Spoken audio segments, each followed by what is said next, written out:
Good to see you again. Let's continue our conversation about the gospel and how it has unfolded.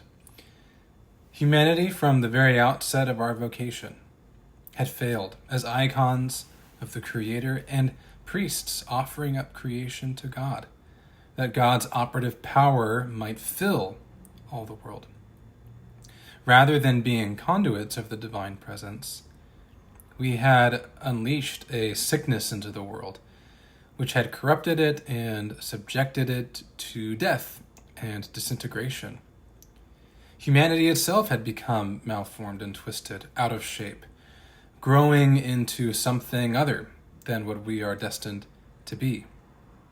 But God, desiring not the ruin of his creatures, promises this malformed humanity that he intends to see his purposes for his creatures through to completion, and has determined to work in and through this dying humanity to heal what has been wounded.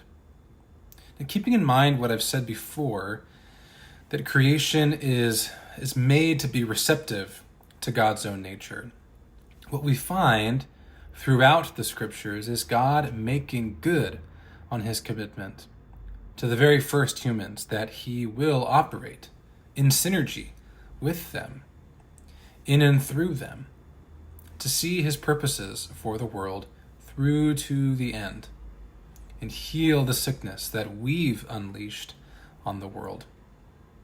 Specifically, we see him doing this through a particular family, the family of this ancient nomad, Abraham, who is recruited to be the vehicle through which God carries out this rescue operation for a dying world. The family through whom that someone is expected, if you remember our conversation from last week. Most of the contents of the scriptures, in fact, are the story of this particular family. Their many ups and downs, their successors, their failures, especially their overwhelming liability to hubris, and God's unrelenting determination to take the good and the bad and work out in this mixed bag his purposes to heal humanity and all creation.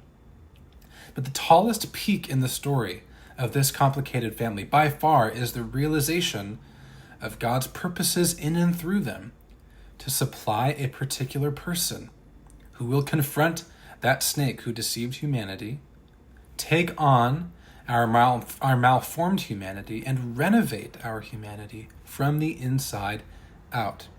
And in so doing, this particular person will in fact activate in himself the very purpose of creation that we discussed at the very start of our conversation. Incarnation and the transfiguration of creatureliness in contact with God's own self. The end of all created things is found in this person. Let's talk more about that next week.